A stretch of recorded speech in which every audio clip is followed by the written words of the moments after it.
Productivity is always a good idea, but productivity guilt is never a good idea. नमस्कार, मैं आरती मानसिंह का psychologist and with this let's understand what exactly productivity guilt is और क्यों हमें ये feeling या emotion को फेस करना पड़ता है। वेल, ये वो फीलिंग या इमोशन है जहाँ पे आप कॉन्स्टेंटली या कंटिन्यूसली अपने आप को नैग करते हैं, अपने आप को पुश करते हैं to do more and more and more. In simple words, no matter what, आप कितना भी कर लें या कितना भी एफर्ट्स डाल लें या कितना भी काम कर लें, कितना भी प्रोडक्टिव कर लें, but then still you push yourself, you nag yourself to do more and more and more. ये जो फीलिंग होती है ये एक वो गिल्ट वाली फीलिंग होती है जहाँ पे आप चाहकर भी उससे ओवरकम नहीं कर सकते। Even you try to overcome with this feeling, you are not able to deal with it, and because of this feeling बहुत सारे साइकोलॉजिकल इश्यूज आते हैं and also it affects your working capacity and your work efficiency. Let's understand कि productivity guilt जैसी feeling या emotion हमें क्यों आता है। इसका सबसे पहले रीज़न ये है क्योंकि हम लोग रैट रेस वर्ल्ड में जीते हैं। We have a rat race life जहाँ पे हम सबसे कंपटीशन करते हैं, सबसे कंपेयर करते हैं। हमें हमेशा वो कहीं ना कहीं खौफ होता है दिमाग में। वी आर स्कैर्ड कि कहीं ना कहीं हम पीछे ना रह जाएं, कहीं ना कहीं हमारी जगह जो हमारी पोजीशन है वो कोई और ना ले ले। This is one of the major reason कि हमें प्रोडक्टिविटी गिल्ट वाली इमोशन या फीलिंग को फेस करना पड़ता है। Second, fear of falling behind, फोफेब। Well, this is a fear जो कि जैसे मैंने लॉन्ग बैक फोमो की बात करी थी, it is another form of fear, फोफेब, जहाँ पे आपको हमेशा ये डर रहता है कि आपको और करना चाहिए, क्योंकि अगर आपने और नहीं करा तो कहीं ना कहीं आप पीछे रह जाएंगे and because of that thing आप कभी भी अपनी लाइफ में सक्सेस नहीं हो पाएंगे और आप हमेशा स्ट्रेस्ड आउट रहेंगे और आप हमेशा एंशियस रहेंगे। So this is a fear of falling behind. This is second reason you face और feel the feeling of productivity guilt. Third आ जाता है do more, be more, get more. This is a concept जो कि हम लोग from the childhood, very childhood हम लोग ने सबने सीखा है, हमारे पेरेंट्स ने सिखाया है, हमारे स्कूलिंग में, हमारे टीचर्स ने, हमारी सोसाइटी ने। We have always learn the concept of doing more, getting more and being more. So this is a concept जो कि हमेशा आपको प्रोडक्टिविटी गिल्ट की तरफ लेके जाता है, बिकॉज ये कंसेप्ट हमारे अनकॉन्शियस में इतना डीपली फीड हो चुका है कि ना चाहते हुए भी you always face that guilt and you always feel like कि हमने जितना करा उतना सफिशिएंट नहीं है and we have to do more and more. So these are some basic major reasons जिसकी वजह से एट टाइम्स हमको प्रोडक्टिविटी गिल्ट जैसे इमोशंस या फीलिंग को फेस करना पड़ता है।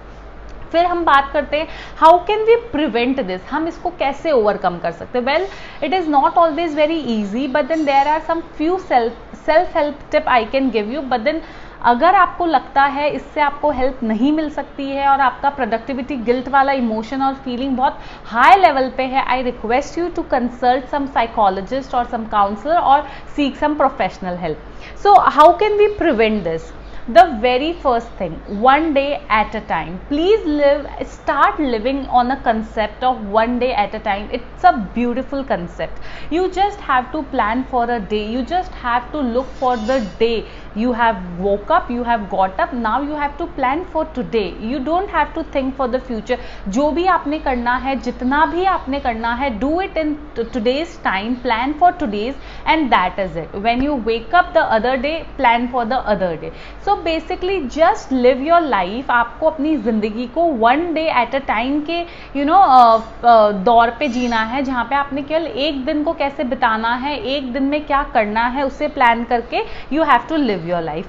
Second आ जाता है stop comparing. See, I always tell you कि सबका अपना एक क्लॉक होता है, लाइफ क्लॉक होता है, जहाँ पे जो आपका टाइमिंग है वो मेरे टाइमिंग से डिफर करेगा, जो किसी और का टाइमिंग है, सबका टाइमिंग अपना होता है। You don't know when you are going to get success, आपको नहीं पता किसी और को सक्सेस कब मिले। So please stop comparing. जहाँ पे कंपैरिजन की ज़्यादा स्कोप हो जाता है, वहाँ पे हमेशा आप में एक प्रोडक्टिविटी गिल्ट वाली इमोशन को फेस करना ही पड़ेगा। थर्ड पॉइंट आ जाता है कि जब भी आपको वो गिल्ट और इमोशन आती है, प्रोडक्टिविटी गिल्ट की इमोशन आती है, यू नीड टू सी कि आप कहाँ पे अपने आप की एफिशिएंसी या अपने आप के पोटेंशियल को फुलफिल यूज नहीं करते. See many a times it is because of the comparison and social media influence and things like that, but there are times जहाँ पे कहीं ना कहीं आपका जब potential आप 100% यूज नहीं करते हैं, तब you get that feeling of productivity guilt, जहाँ पे आपको लगता है यस आपने अपना 100% नहीं दिया है एंड बिकॉज ऑफ दैट वो फीलिंग आती है. तो अगर वो रीजन है तो please now is the start point. Start doing your work, start putting your 100% efforts, and then you can get rid of that productivity guilt. So these are some points जिसकी वजह से हमको productivity guilt होता है, and these were some points जिसकी वजह से हम उस feeling को way off कर सकते हैं. We can get rid of that feeling. But you need to notice some points. Productivity guilt ऐसा नहीं है कि आप जब फ्री बैठे होंगे आपको आएगा या आपको फीलिंग आएगी. Meaning no matter how busy you are doesn't mean you are productive. आप कितना भी बिजी हो उसका मतलब ये नहीं होता कि आप डेफिनेटली कुछ प्रोडक्टिव काम कर रहे हैं.